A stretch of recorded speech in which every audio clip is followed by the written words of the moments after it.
Cometh the hour, cometh those BSTUs. A blistering opening 30 minutes sees United find that elusive second and then third goal, putting Notts County truly to the sword. When things looked hairy, United dug deep to shut out County and even found a fourth goal. It feels like the automatics is back in our hands, but let's just keep those hands inside the 18-yard box, please. Hello, and a very warm welcome to Under the Abbey Stand. This is the review show. My name is Jordan Warland. I have a buoyant, if not tired, panel with me. First up, chairman of the James Gibbons fan club is Mr. Tom Walker. Hello, mate. Chairman, CEO, owner, founding member, all that sort of treasurer. Actually, to be fair, I'm probably not a founding member. That's probably a lie. Me too. Yeah, there was probably about 18 months before where there was not. Anyway, we move on. Yes, like mentally buoyant, physically not. Yeah, what an afternoon and evening. Yeah, good times had by all. You said feels like automatics are back in our hands. Mm-hmm. I'll tell you factually, Jordan, it is. And yeah, go on. I thought you were going to go further. I thought you were going to go further there. I thought you were going to say the title word. Yeah. It's amazing how quickly this changes, isn't it? Because I was pretty deflated as we recorded last Tuesday. I think it was. I can't remember what days it was, but yeah, we recorded after Cheltenham, and I think there was quite. God, it was just me and you, wasn't it? Oh yeah, that's a proper bad result pod when it's just Tom and I. Yeah, that reminds me a lot of the sort of like, the sort of, well, not the bad days of League One, but when we were losing a lot of games in League One and we'd sort of be there on a Sunday and we'd just say the same things all over and over again. But no, we're going to say a lot of different stuff compared to the bank holiday weekend. And yeah, we are really in the driving seat now. That felt good. Saturday felt good. Sunday not so much, but Saturday felt good. Completing the panel is a man who is so confident in our defence and their ability to not concede shots on target. He's so confident he's offered to go in goal on Thursday himself. It's Mr. Matt Caspel. Hello, Matt. I did say I could have gone in goal the second half. Would have been all right, I recken. Thursday, mate. You said Thursday you'd do it. That's it. I'd do it Thursday. That's fine. Get Gibbo in there instead. What can't he do?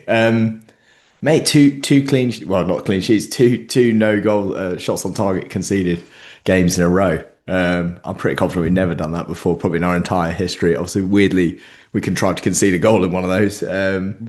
But yeah, no, Saturday was great. Sunday morning, not fantastic, I will say.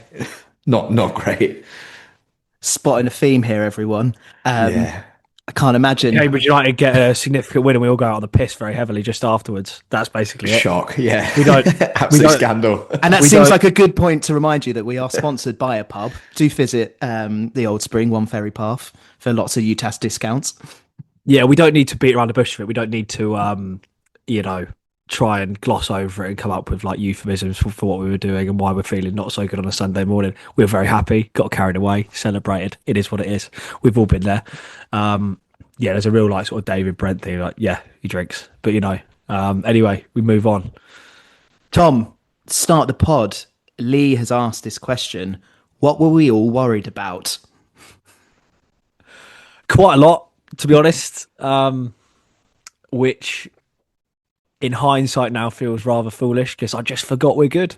Forgot how good we are. I mean, realistically, it's actually probably quite a similar performance to the Swindon game, isn't it? The difference is that we, particularly in that sort of 5-minute period where we score our second and third goal, we're just ruthless on Saturday against Notts, whereas against Swindon, chances came, chances went, chances missed.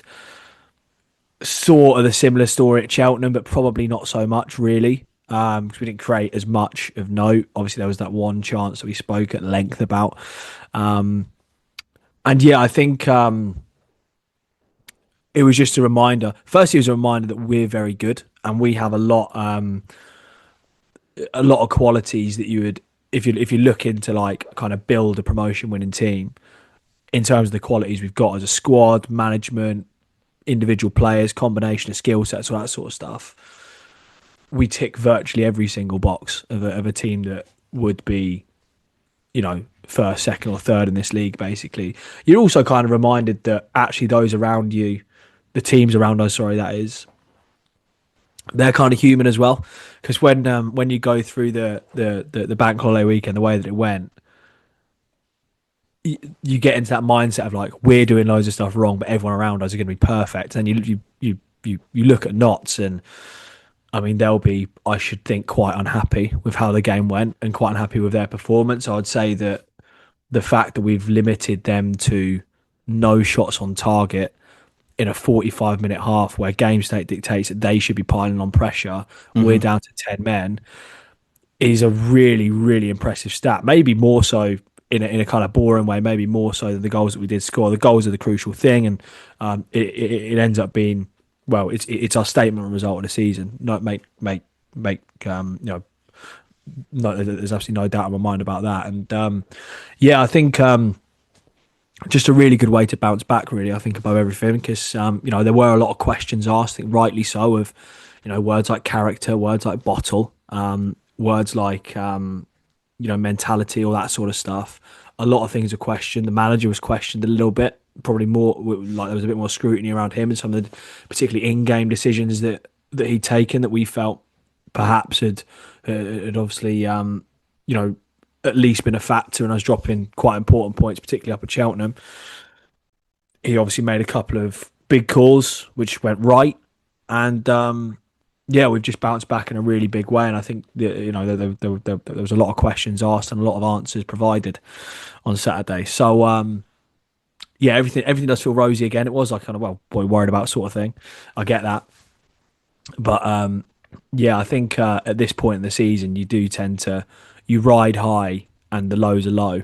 And we've kind of been through the full cycle of that really over the last, well, not week, is it? It's 9-10 days. And I would quite like us to just do that exact thing 4 more times. That'd be great. If we could just, I don't want to sound like I'm asking for the world, but if we could slap every single team we play 4-0 with that much comfort. Well, comfort, we'll come on to that, I suppose. But yeah, just a good afternoon, I suppose. The other thing to mention is it's great how many Cambridge United fans there were in the ground.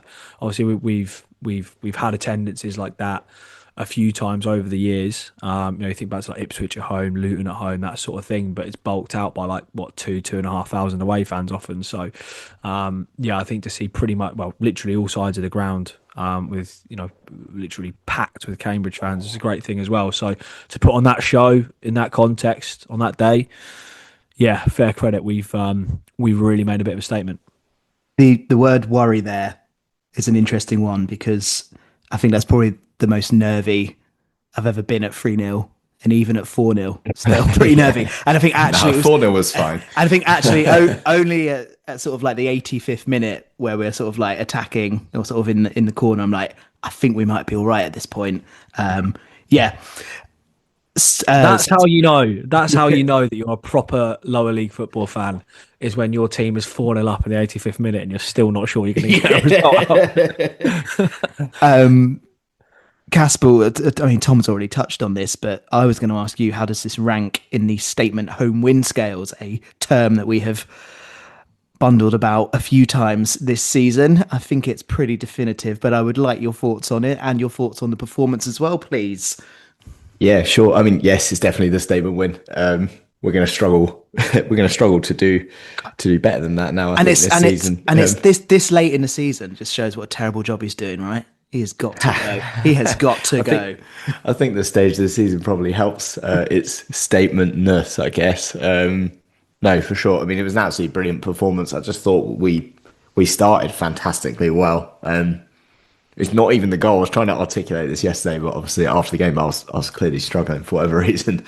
Not that I was disappointed we scored so early. I just felt like, I don't know, we just started so strongly, basically, that I was like, we were bound to have scored, basically, at any stage. We just came out with such huge intensity, if that makes sense. I don't think we've really seen another game where we've quite started that strongly and then just carried on. The big challenge, I guess, from those weekend games was all about what happens. You know, it's almost like going into the game, I think it was almost a bit of an expectation that we would go 1-0 up from quite a lot of people. The concern wasn't necessarily going 1-0 up. It was like, then what are we going to do with that? And we were just terrific. Like, this is definitely our most complete performance of the season. High energy, snapping into challenges. We just looked really dangerous and genuinely really exciting. Like, it was just fun to watch. Like, actually, just as a standalone football game, that is about as much as you're able to enjoy a match, irrespective even of the league position and how important the performance and the result is. To put everything together like that was just terrific. Like, fair play to Gibbo when we get to him. Quite impressive for a player in a performance like that where everyone's contributed really well to be like a head and shoulders man of the match candidate in that game is it takes some doing. So looking forward to getting onto that and talking about the goals as well. But yeah, for sure, massive statement win, hugely important moment for us in our season. I think hopefully, obviously, we see it over the line. I think that is the game you're going to look back on and go, that was a big, that was like the turning point for us after a slightly wobbly Easter weekend. I think Walker's absolutely right. You just assume the worst case scenario from all the other teams. You assume that everyone's going to do business all around you when you're looking at these other games.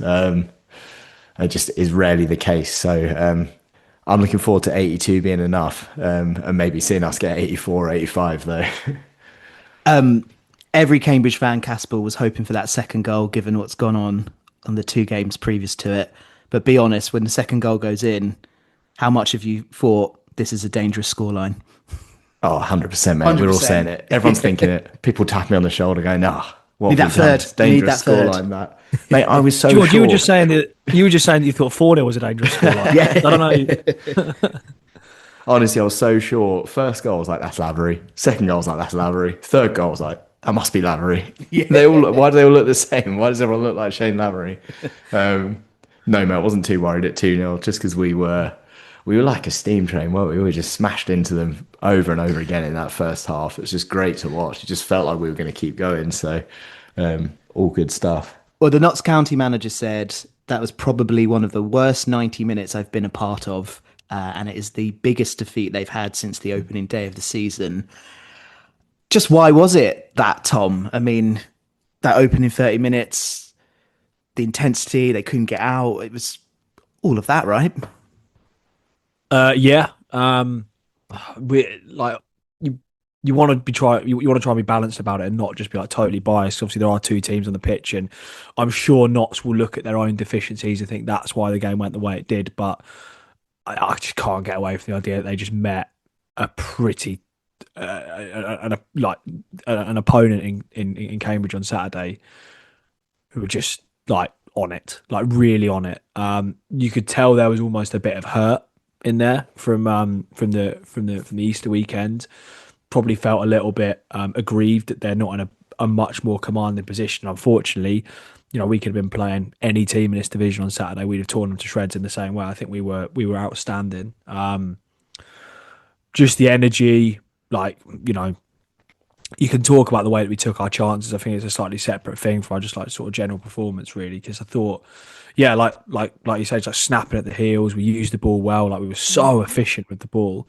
I mean, what do we have? Like 30% possession in the end, and we've created a significantly greater quantity of chances than the Notts were able to. And I think Notts just got hit by a steam train. I'm sure, like I say, I'm sure they'll look at individual performances on their side, and they'll look at certain tactical things that maybe played in our favour. But the reality is, we have MK side, we have the best set of players in the division. I'll be pretty confident in saying that. Mm-hmm. On paper, football famously not played there, as we found out plenty of times over the years. But if you look at the experience and the quality that we've got available to us, and when you combine that with a manager like Harris, who certainly defensively has always got the best out of us, or 90% of the time, 95% of the time, has got the best out of us defensively. And you combine that with a set of attacking players who are just on it. I mean, we obviously score 3 goals. We go in 3-0 up at half time, and there wouldn't be anyone of that 8,000 on in the ground who would say that was in any way unjust, because we were just so much better than Notts in just every way. Obviously, they had a bit of a spell sort of just towards the end of the half because of everything that happened that we'll talk about. But yeah, I thought it's such a cliche with games like this, but it's genuinely so hard to pick out. Obviously, Gibbons is probably the one, but you look across the pitch and you've got probably 6-7 reasonable shouts for like a man of the match, and the second half is where we bed in and we make it difficult, and we show probably a little bit more of what we're used to. But the first half is it's basically good night, isn't it, after about half an hour? And when you're playing a team that are in the top three going into it, they're clearly one of the better sides in the league, and you put in that performance, as that golf in quality between the two teams, is pretty impressive. And yeah, you have to think that it sets us up pretty well for a good end to the season. Talking of the end of the season, let's touch on the run-in. Caspel, what does Saturday do for our momentum? Yeah, pretty big, mate. I'm going to say you just feel like the confidence we'll take from that is going to be enormous. And obviously, even just fan base, but definitely players as well. Interesting to see what happens at Bromley with lineup and all that. Obviously, we'll put a preview show out in the week, focusing on that game more specifically. But I guess there's an interesting dilemma or debate to be had about Bromley. One is like, do you just set up exactly the same way and try and do exactly the same thing? Or will we go back to being more pragmatic, know that a draw is probably a good result for us there, and maybe react accordingly? I have no idea. In a way, it would be a bit of a shame. It's almost, obviously you can't control these things. It's a shame in a way. I think we don't have another home game coming next. You'd love to be playing that Grimsby game or something on Saturday in a sort of alternate universe where you could have another game at the Abbey, another opportunity to set up basically exactly the same way, and for that to be a really straightforward decision. But yeah, definitely it's given us momentum, because I think we can now afford to go to Bromley and lose that game. I'm not saying I think that's what's going to happen. I just think we can afford to go there and lose, which we've taken a lot of pressure off by giving ourselves a little bit of leeway to not have a positive result in all four of the games, basically. MK beating Bromley before we kicked off, what does that do for you in terms of the top three? My mum was like, great result.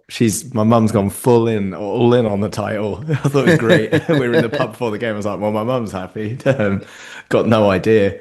And then my dad, much later on in the evening, my dad was up when I got home. I got no idea why. He was like, that's not a good result for you, MK Bromley. I was like, shit. I was just come steaming off 7 hours in the pub watching a 4-0 win. I was like, no, we're going to win the league, okay? I was like, we're going to beat Bromley. I was just going absolutely mad. So, yeah, I mean, obviously, I don't know, it's wide open, isn't it? I think this idea that there's a lot for us to do still to go and win the league. You're talking about us winning on Thursday at Bromley, which is something that no one else has done. No one has won in 12 months. Yeah, in a year. And then also, obviously, then just trivial matter of beating Grimsby. Barrow, obviously, hopefully should be straightforward, but then also going to Crewe and probably winning that as well. I think we've probably got to win all four to get it done. So it'd be great if we do. It'd be amazing, obviously. But we've just got to carry the momentum and just get automatics like sealed. Just keep getting positive results in these games. Tom, Freddie has messaged and asked, is the title on? Does that come from X? That's great stuff. It has come from X. Great questions asked on that platform. Yeah, well, mathematically it is, absolutely. We have a game in hand. We obviously play Bromley. We're currently 6 points behind them. So yeah, like you have to say it is. Again, the whole football not being played on paper thing is very relevant here, because Bromley are obviously a really, really good side, and it's a really tough ask for us to go and do that. I think my thought process has shifted a little bit now that we're proper at the business end of the season towards just get up. I'm not overly concerned about how it happens. I would love so much for us to be the champions at the end of the season, because I think we should have done that the last time, really. And obviously the way the season ended for us was a bit iffy, and we probably blew a really realistic chance of winning a league. And how many times have Cambridge United won a football league? Not many is the answer to that, in case you're wondering. in case there's anyone with like delusions of grandeur, that's something that we should just expect. But yeah, like you have to say it's on. I think look, the discussion about how you approach Bromley is, or the game on Thursday, is probably for another time. But if you do go there and get a positive result, then it's seriously on, isn't it? And I think, I don't know, I've kind of written off Bromley all season, and they're top of the league, and they're going to get promoted, and the likelihood is that they'll probably go on and win and obviously win the league. But I just kind of have the impression that, as much as I've just said that, like for me, I just want us to get up. Don't really matter how it looks, like how it comes.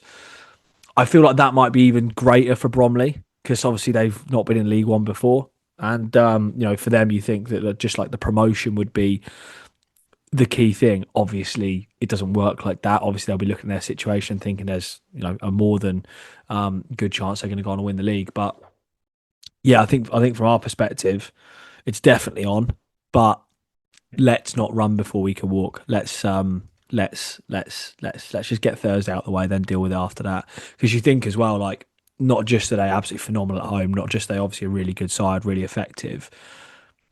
Thursday is also, like, for them, they'll want to do it on their terms. If they're going to get promoted, they're going to want to win that game more than anything. I suppose there's a very decent chance that we draw that game, then they get promoted on the Saturday with other results if they go in their favour. But yeah, I mean, they'll be desperate to do it at home, and obviously, look, if they beat us in that game, I think you could say it's pretty much title over. But yeah, as Caspar said, it wouldn't be terminal for our chances of getting promoted, and that's kind of what matters at the moment. So yes, it is, but steady on, basically. It's tough for Bromley. So level-headed. It's tough for Bromley. Bromley have got to go to, after us, they've got to go to Salford. Also on a Thursday night. Thursday night trip up to Salford is like, that is a tough assignment. So yeah, they've been absolutely bodied by the TV, haven't they? They have, yeah. The last couple of weeks. You got to feel for them, because, like, they obviously are a much smaller club than a lot of the teams they're competing with, and like for them, this, like, for their I guess fairly small fan base, like, it's a really good opportunity to see them basically making history. And unlucky lads, you got to go Salford on a Thursday, so if you can brave that, night, then yeah, get up for it. Just brutal. So, like, if we go and win our game, the thing is, we beat them. Obviously, then we've got the game in hand. So the amount of ground we're making up, we're also got 6 goals ahead of them at the moment in goal difference. If we beat them, obviously going at least 7 goals ahead, if you know what I mean. Yeah. I think if we win on Thursday, like, we have to be the favourites to win the league. Basically, you'll hit that Grimsby game so hard next Tuesday, because you'll have the opportunity to do what we're doing, and then you'll be looking at those games thinking, look, we've got Barrow at home, which is not a guarantee. We know this because we know how League Two operates, and it'd be such a Cambridge United League Two thing to beat Bromley, beat Grimsby, and then lose at Barrow and miss out on the title by drawing at Crewe or something. Maybe that's what's going to happen. Just remembering that Stevenage game in the lockdown year. Yeah. Oh God. Yeah. Oh my God. Yeah. There was some dismal stuff in that year. You forget, don't you? But yeah, no. I mean, we've put ourselves in a great situation. It's amazing what one football match can do coming off the back of Easter. It's not just winning that game. It's just the nature of how we won it so confidently and, like, so securely. Lavery started the game and coming through it seemingly, and obviously doing really well, which I'm never going to talk about. Yeah, well, let's go there because that was the first point on the match action. I will hit you with a stat, and I'll let Tom react. He had more touches in the opposition box than Louis Apre has had in his last 6 games. Tom, you go. I don't need to say anything else. It's just numbers, it's just data. Yeah. It says it all, doesn't it? I said on the preview show that a comparison to a rather hungry lion in a desert, which people have been loving, by the way. People coming up to you in the pub and talking about that. You've got yourself like a catchphrase. You get t-shirts made or something. Not another one. God, I was gonna say you had a good one already. Yeah, I'm just a real wordsmith, mate. That's it. That's what it is. Basically what it is. Let's go again then. To quote Matthew McConaughey in The Gentleman, with Lavery, it's more like when the lion's hungry, he eats. And yeah, he's how do you answer a question like Shane Lavery? I mean, well, Ben's question is, do we start Lavery every game now? So would No. you do that for the rest of the season? I'll rule it out. Absolutely not. There is also a thing here that he's only scored at the Abbey this season. He's actually not scored That's away from true. home. Ah, Yeah. Which is, I don't know if Apre that's has. Apre scored away, so well, there He you has, go. mate. there you go. Bags, I, man. I don't know if that's anything deeper than just a quirk. But these are the facts. These what we have to deal with. I think the question of like, should we start him in every game? I think clearly we're beyond the point of thinking that's a realistic possibility. And even though there's only a handful of games left, you feel like that would just be too much. I think Harris mentioned actually his post-match said there's probably a good chance he won't start another game this season. So it's probably more likely to go the other way, I think. Which sounds like a really big statement, but then you realise, the season finishes in like 3 weeks, so it's not like it's not it's obviously not a massive thing. Yeah. But yeah, I mean, you just notice the difference of having a player like that who is just on the ball. I mean, the first goal, obviously Ball scores it in the end, but he's obviously heavily involved. He's causing trouble in the 6-yard box. The second one, he's on the end of it.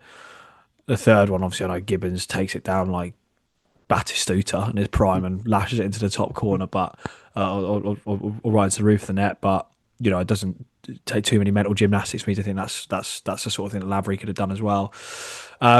It's his class as well. It's just the quality of touch, like the quality of run, and look, a knack of being in the right place at the right time. I think the not the top 20 boys call him the truffle pig.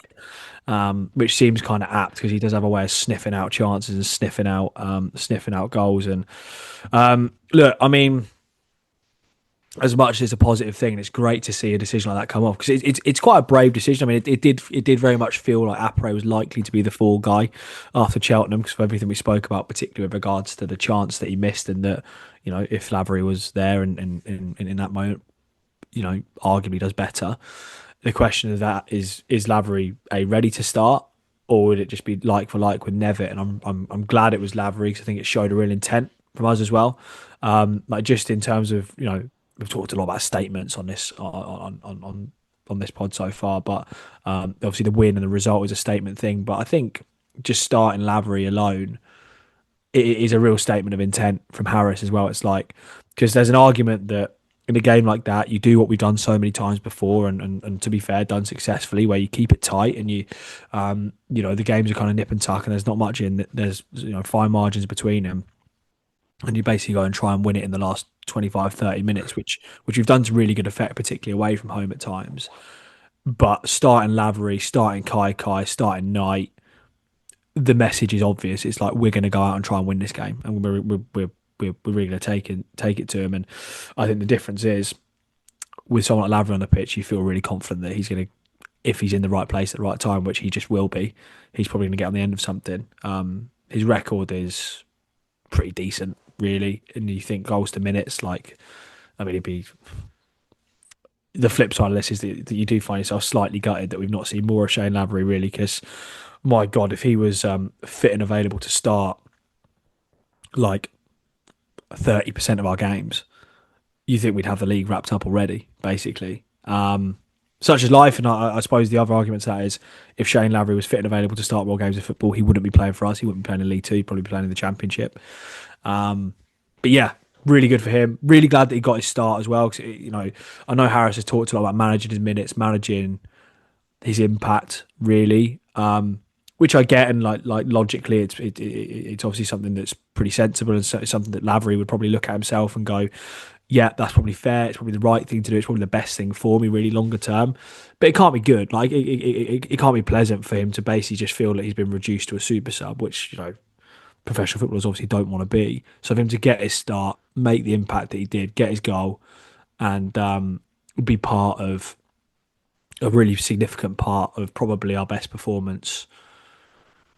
I don't know how far back you have to go for obviously Gillingham, but I'm talking about against a team of real caliber. Years since it was like that. So yeah, really good afternoon at the office for Lavery. Really glad for him. But I think the good thing as well is you can afford to use him a little bit more sparingly now. We don't have to run him into the ground against Bromley. there's an argument that the game in hand is the one where you probably do like the same Yeah. mentality of like just start him, get it done, try and Yeah. win the game from the off. That's probably where I'd do it, but not every week for me, Clive. I found myself at 3-0 before the red card saying, Shitting him off. yourself. Take him off now. Take him off now. Yeah. Yeah, well, when the red dropped, I was like, do Lavery, just do it. Like, just it makes sense, right? Just you have to make a sub anyway, so let it be him. He's top of the goals per 90, by the way, in League Two now. No, Is what you would no expect. shock there. No shock there. Yeah, Swindle and I talked about it on the preview pod that if there was a game to risk him from the start, this was the one, and it was risk well rewarded. His impact in those opening 30 minutes is exactly what we've been missing.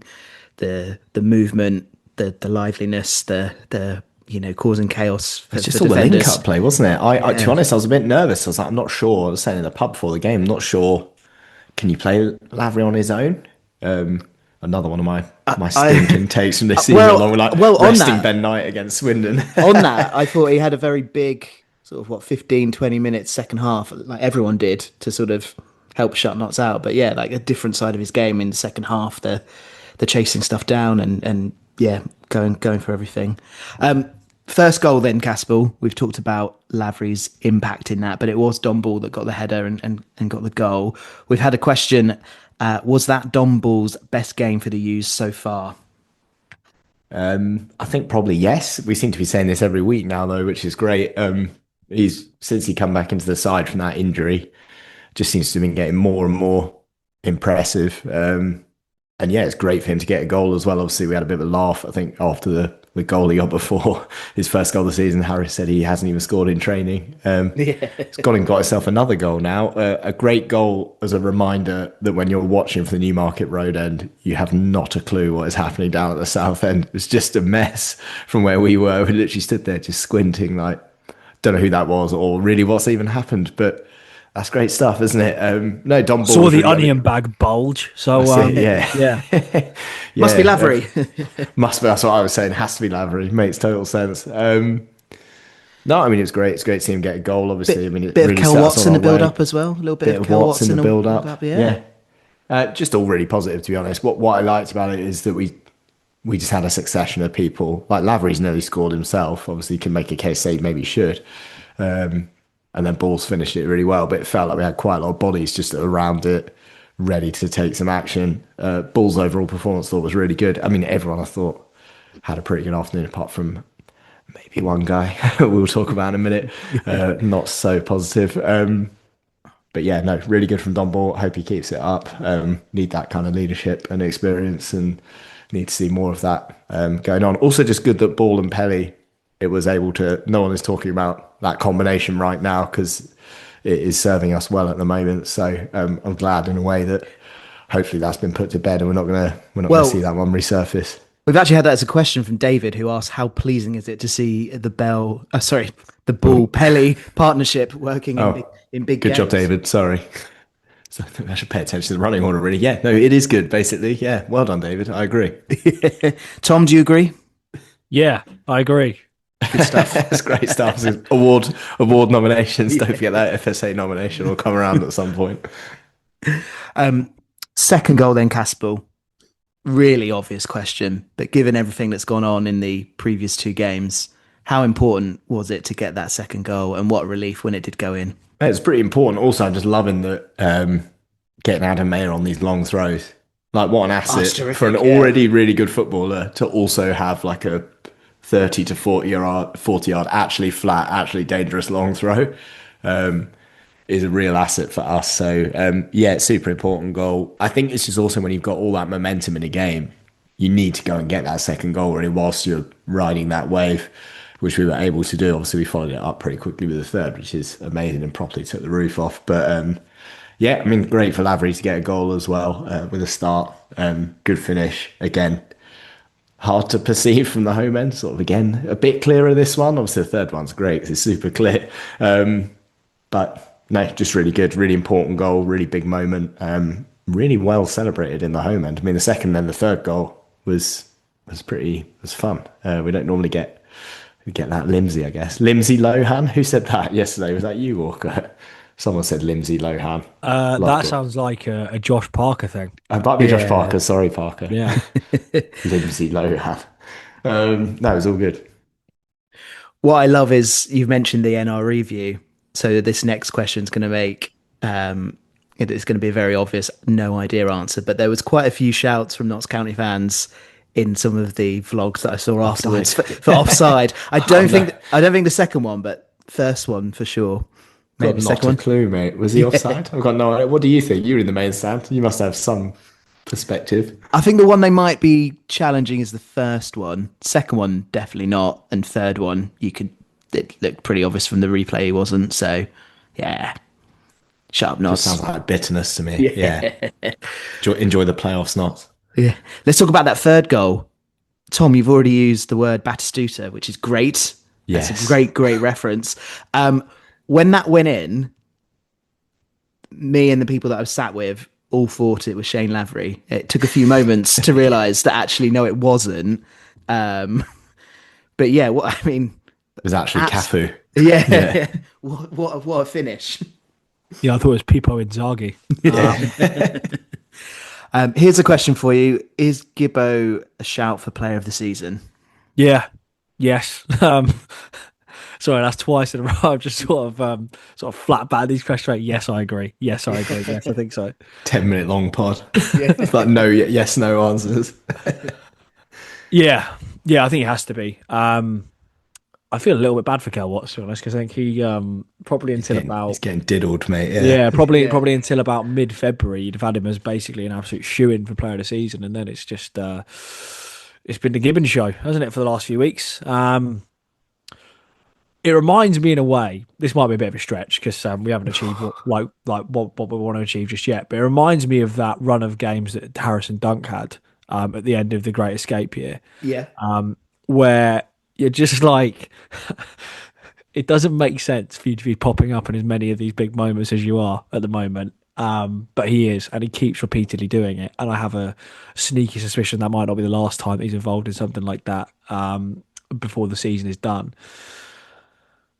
This goal is an absolute worldie. I didn't realise it. Like I realised it was a good strike at the time because obviously, like, it was hit hard and direct into the roof of the net, and there's nothing the keeper could have done about it, even if it has come down his throat a little bit. But the control to take it down is a right back, occasionally right centre back, or quite often right centre back.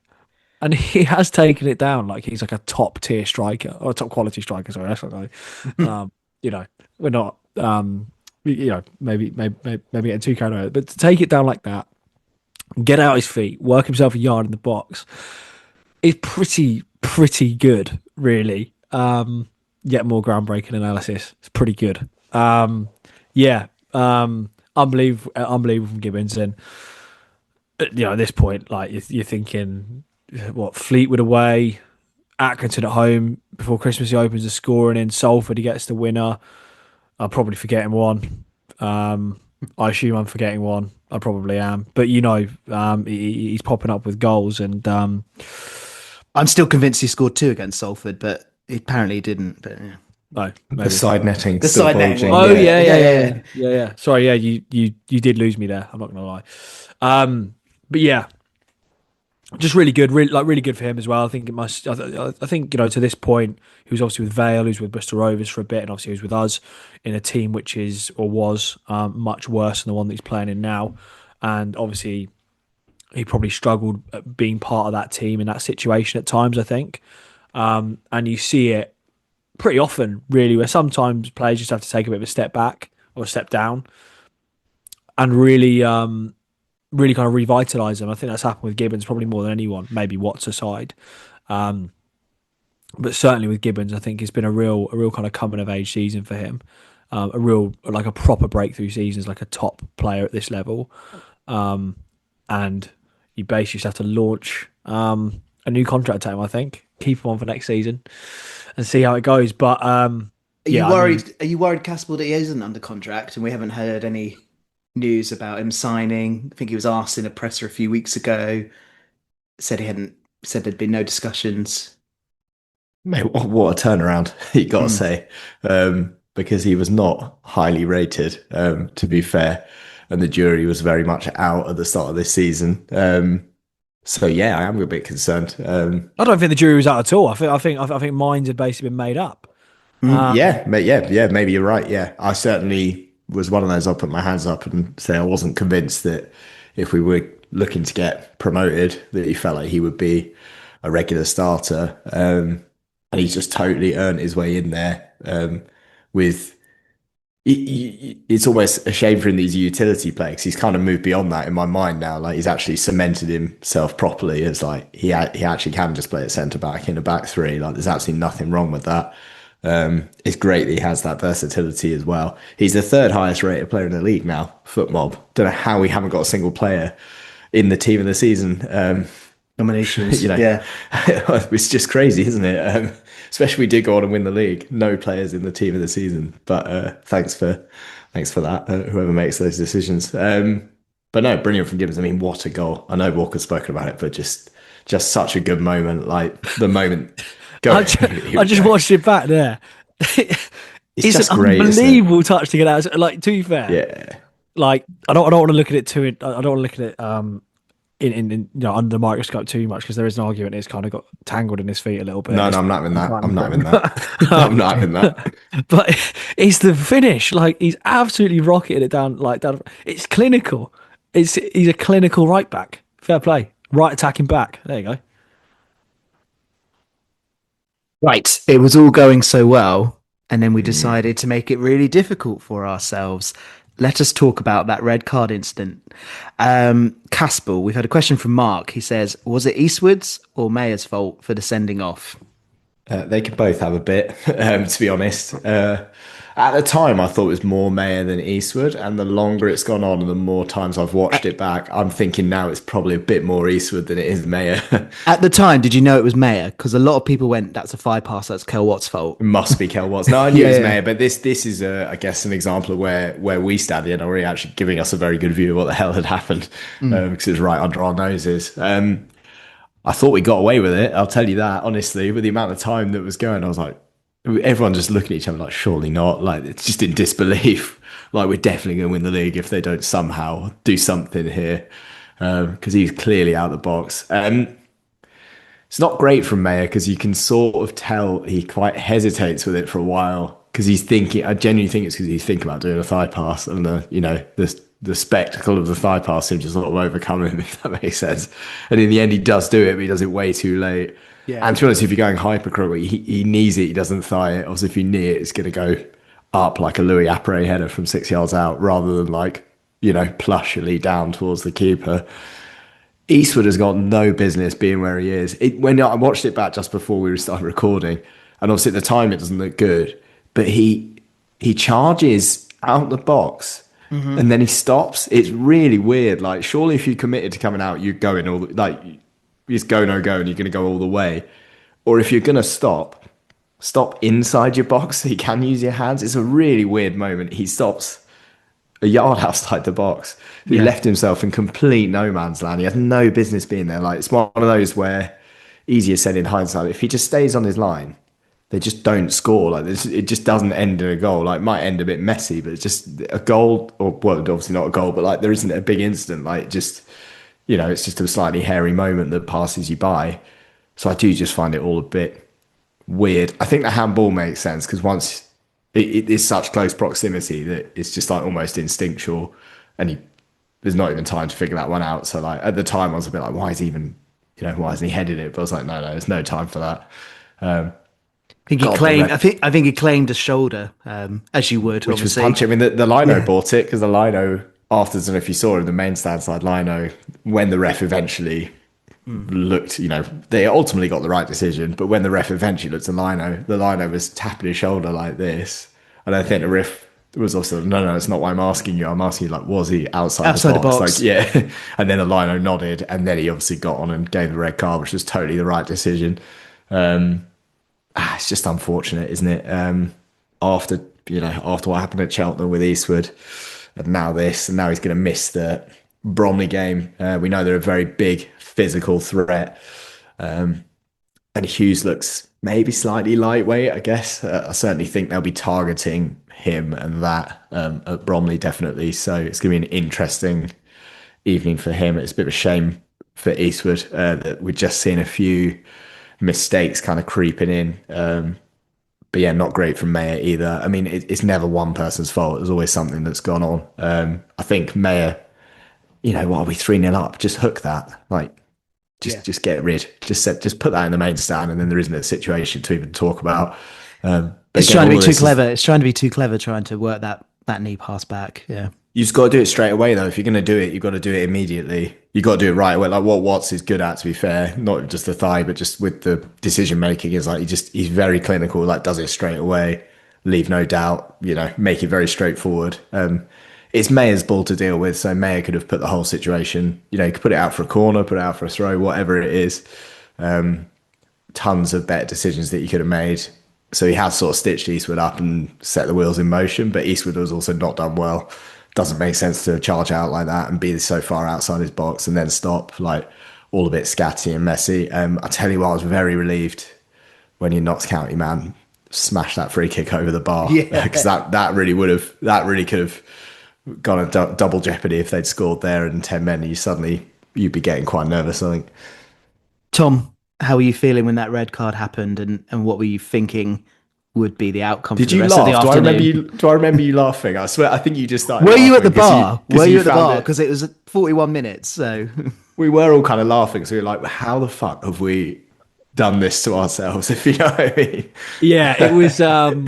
It was obviously I didn't find the situation funny at all.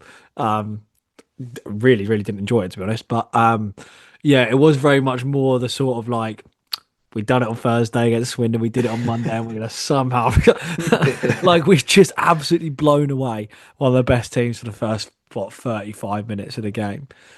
We're sailing at that point. It's so easy for us, and it's just an unnecessary hurdle that we had to overcome. Yeah, I mean, we've talked all season about these thigh passes, and we love them. But the one thing that I have said routinely, is that one of them will go wrong at some point.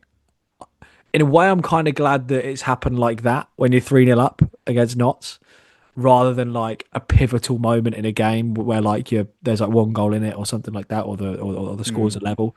But yeah, it was very much more the kind of the irony of the situation, just sort of how we found ourselves here again. But realistically, we were 3-0 up, and that's you give yourselves a hell of a cushion. But I would say as well, yeah, I agree with Casper what he says about the free kick. Well, they hit the bar not long after, right? How were you that's feeling what I was at just that going to point? say. That's what I was just going to say. I think I felt worse at half time than I did just after the red card, because I think there was 6-7 minutes between. There was quite a lot of stoppage time as well. Obviously, at the end of the first half, I think it was 4 or 5 minutes, which is a disaster for someone like me. But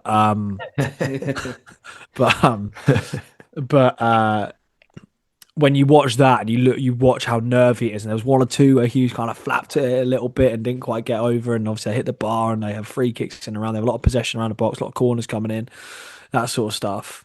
You are thinking, I do not want to watch 45 minutes more of that. That would be vile. And that's basically what I was thinking at half time. I was just like, I think we'll be okay because we've given ourselves a real cushion, and we are good, and we are very compact, and we're difficult to play against. We're certainly difficult to play against when you give us something to hold on to. But yeah, it felt like one could become two, becomes three quite quickly. We saw it ourselves, like how quickly did the game change? Of course, that 5-minute period, it didn't take. And also, I kept saying it at half time, probably unhelpfully. I have seen us chuck a 3-goal lead to Notts County before. So we've been there and done it, basically. But yeah, didn't feel great, to be honest. But thankfully, because we were 3-0 up, I was able to see the lighter side of the situation. And well, how do you think Ben Hughes did for the rest of the afternoon? How would you rate his performance? Well, I think the first few minutes when he came on, I don't think there can be a more difficult role than to be a sub goalkeeper coming on into a game, particularly in that sort of situation. Also, there was a point it took a little while for him to appear from the subs bench, and Don Ball was on the touchline speaking to Neil Harris. So Oh, okay. there was a split second where I was like, "Who's going in goal here? What are they doing?" Imagine if we chucked like Don Ball in goal and a keeper sat on the bench. That'd have been remarkable. Yeah, thankfully that didn't happen. That would have really set my head west. But yeah, I think he did okay. Like I think there was quite notable. How do I say this? Not like fairly and politely. It was quite obvious that his distribution is not as good as Eastwood's. That was one thing. And even Eastwood's Windy conditions, mate. Windy conditions on Saturday. yeah, it doesn't help. I mean, look, I think there are a few hairy moments in the first half when he came on. A lot of stoppage time, a lot of balls in the box. I've just said it's difficult to analyse his performance in the second half too much because with the greatest will in the world, we could have had a traffic cone in goal and we would have been fine. Notts didn't have a shot on target. So yeah, he did okay. There are a couple of things in the second half that he sort of came for and collected balls well, but yeah, I don't imagine you can judge too much of what Ben Hughes is like just from that, to be honest. But fair credit to him. Like I said, really not an easy situation to come into. I think, I think probably the hardest situation is to be a goalkeeper coming in because it just jangles everyone's nerves around you. Like obviously the fans is one, but the players as well. Like you think of the back four, or back five. You know, I guess it turned into. They must have been thinking. It basically is really easy to overthink things when that happens, and I'm glad we're able to mostly avoid that. I'm going to ask you this question, Tom, because it's Bromley related, and Caspel, you're on the preview, so you'll probably touch on this in what I think will be a Thursday pod, Wednesday night record, Thursday pod. I think it's Wednesday. I think Wednesday, but I don't know. It's all crazy, isn't it? All these fixtures moving around here. And this pod is probably out late because Julian's in Madrid. Yes, Julian was away. Splashing that coconut tier, that coconut tier money. But I digress. I'm asking Tom this question. I can't remember who posted this to us on X. Apologies, but the question was: do you reckon we can get something from Bromley with Ben Hughes in goal? Yeah. Yes. Confident. That's confident. I like that. Yeah, we don't concede any shots on target. Yeah, We've got 2 games without conceding a shot on target. This is it. I'll go in nets, mate. This is exactly it. Like, I just have such confidence in our ability to make a football match like attritional, which is a compliment, I promise. But like, I have, I have complete faith that if we go there and we defend and we're as resolute as we are in front of Hughes, and let's not write the guy off. Like, you know, we signed him, presumably on merit. We've seen something in the guy. Probably. Well, you've watched all the Vertu games, so yeah, I'm not going to pretend I can remember how he played those. That's really racking my memory a little bit too much, to be honest. But yeah, I think I understand why it unsettles people. I think you kind of want your goalkeeper to be the rock around which you build the rest of the defense, I suppose. But like Caspel said there, like there's been occasions where we don't even concede chances, like let alone shots on target. So you do question, like, if we go there and we put in the defensive performance that we know we're capable of, and we've seen time and time again. Yeah, like as you mentioned, you can have one of those, like, the inflatable sort of wavy arm things that you see in in America, the used car dealerships. Kai Mackenzie Lyle. You could just stick you could just stick one of them in goal. Like realistically, you could, because it's an absolute brick wall in front of him at times. The obvious thing is that Bromley are a good side. They're physical. They're aggressive. They'll get in amongst it. They'll get in amongst him. They'll try and unsettle him. And he's not as big as Eastwood is, just, physically. So maybe there's a question mark there. But my major concern was about how are we going to see out the rest of the Notts County game. And with regards to Bromley, it doesn't really move the needle too much on what I think is possible there, to be honest. I don't think it should for anybody, really.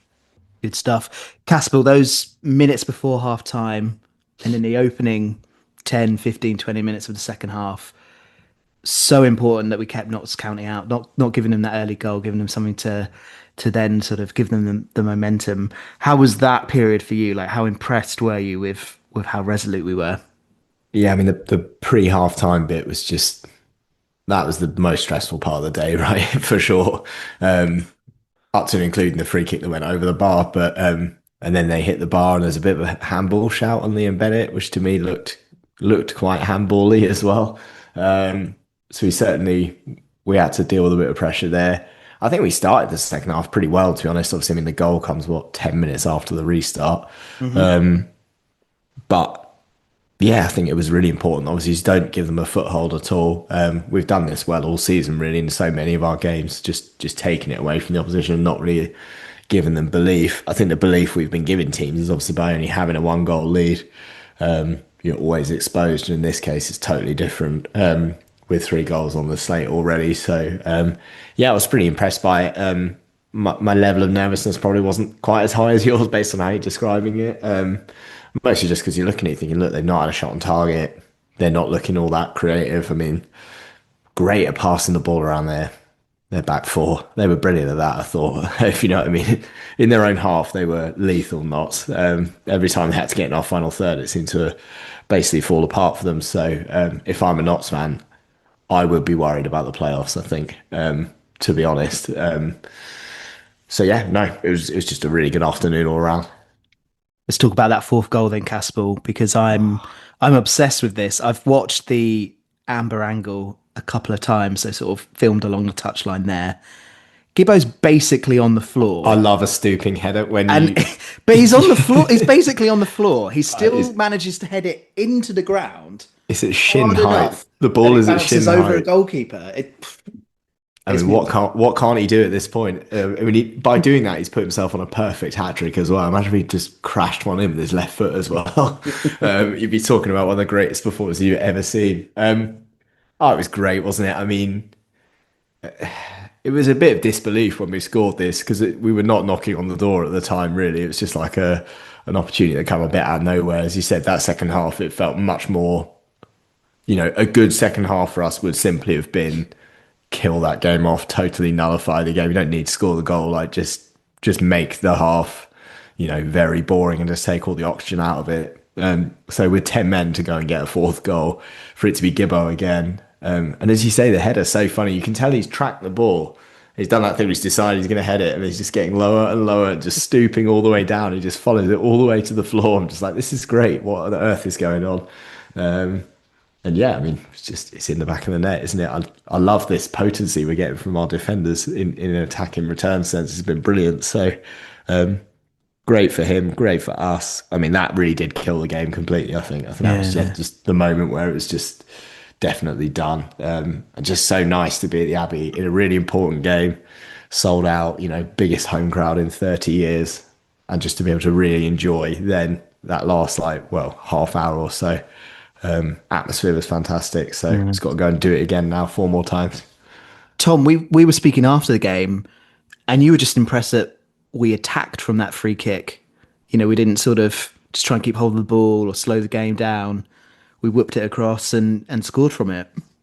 Yeah, I suppose on reflection it's the 55th minute. It'll be quite mad when I get in the corner from there. So maybe I'm not as impressed now in the cold light of day as I was in the heat of the moment. But I think there's a general point now about forcing the issue a little bit, and it's a set piece that we've scored from, and Notts will be probably quite horrified with their defending to leave Gibbons again. You can't leave him with space in the box. Daft. So all 4 goals from set pieces? Yeah.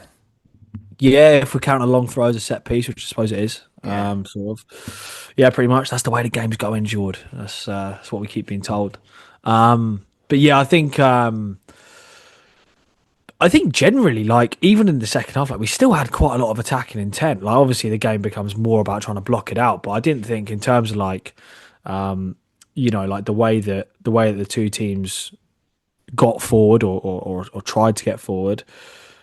I mean, there's our XG is higher than Notts in the second half. We've created it's pretty marginal, but we've created at least as much as them. Apri had a ball in the net. Yeah, good stuff. Good for him. But yeah, again, we were just efficient, weren't we? 24% of the ball in the second half, and we didn't concede a single shot on target. Fair play. But yeah, really good for Gibbons again. I'm with you guys. I think that's my favourite sort of header. That I suppose a diving header is probably better. This is kind of a much more of a kind of I was going to say managed decline there, but that's probably not the right way to say it. It's a much slower move than a diving header. I'd like a glancing header as well, to be fair. But yeah, really good for Gibbons, and yeah, he'll be getting his goal bonus more so than he probably expected at the start of the season. Before we end, we've spoken a lot about the team performance, a lot of individuals that put a shift in on Saturday. We've had a question from Dan asking, can we get a shout out or some appreciation for the ball boys on Saturday who managed to slow the game right down perfectly? Did you two notice this? Because I saw it lots from the main stand, and it was terrific. They were in fine form. I think they were the scholars that were the ball boys on Saturday. I mean, great stuff, isn't it? You know, a little bit dark arts, yeah. Got to use everything you can to your advantage. I also felt like we had a really good rate of people retaining the ball, as in fans in the stands, and then launching it past set piece takers for knots onto the pitch, which I also thoroughly enjoyed. So, look, we've got to use everything we can to our advantage. So, I'm all out for that if that's how we want to go about it. I loved it. John Beck era, Cambridge United style. There was one guy who was sort of in the bucket seats in the main stand just in front of me who sort of stood up and was holding the ball and just eye contact with a Notts player, refusing to throw it back to him. And I was just like, I don't know this guy, but I will join you. Yeah. I think it is one of the great sort of shithouse things that you can do as a football fan. I think that there's like an order of things that you can do as a football fan in the ground,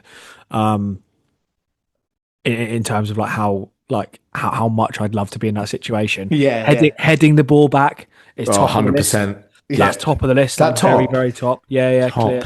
It's up there with like catching the ball at the cricket for me. Yeah. Like it's kind of that sort of thing. I think for me, top of my list would be, and this is kind of gone now, is storming on the pitch and throwing my season ticket at the manager. Like, do you know what I mean? It's just like, yeah, but like, I don't see it anymore in this QR code age. Like, I'm talking more about things that wouldn't get you ejected from the stadium. Right. Sorry. Yeah. Legal. So things that are kind of that are kind of okay. And I think one of the great things that you can do is be holding the ball, hold it out, like wait for the opposition player to come over and grab it, and then just hoss it like miles away. Fuck off, God, fuck. I think that's great. Surely that should technically get you kicked out of the ground, though. Surely that's like, if you read the small print on the ticket, surely that's... We really are in trouble if that's the sort of stuff that's getting you kicked out of grounds these days. Soft. Can't do anything these days. I think we've got a fan code of ethics somewhere, yeah. Yeah, we can just shove. Oh, Dave Doggett. Yeah, Dave Doggett will be on. Dave Doggett will be on you, mate. So that's against the charter. At Bromley, if the ball comes to me, actually, probably in a away game is probably quite risky, I suppose. But the odds of you catching a ball at an away day. No, he's heading it. He's going with his head. Or not a fly pass. I'll head it in an opposite direction. That's the best of both worlds. The chances me and Walker clashing heads at Bromley away and getting carted out of the ground as United win 4-0. Yeah, but no, really good stuff. I mean, to me, the chat around the ball boys and using every little bit, it's verging a little bit too close to like Dave Brailsford marginal gains, Jake Humphrey world-class basics sort of stuff for me. But yeah, you love to see it. Absolutely. Gents, that seems like a good place to end. Thank you, everyone, as always, for listening. Apologies if this was with you later than you were expecting, but you don't have to wait long for the next UTAS. We will be back on Wednesday. That's a Caspel promise, maybe Thursday morning, with the preview, a big preview. They keep getting bigger, these games. As always, thank you to our sponsors, the Old Spring. Do check out undertheabbeystand.com to find out more about the coconut tier and all the great extra content that is on there. Caspel, it's been a pleasure, mate. Yes, mate. Enjoyed that. Tom, you have to go practice your headers. Don't need practice, mate. What's the saying? Something about class is permanent. Something like that. That's not gone well. But hair isn't. I don't know. Stick to the Serengeti, mate. Yeah, that's my forte.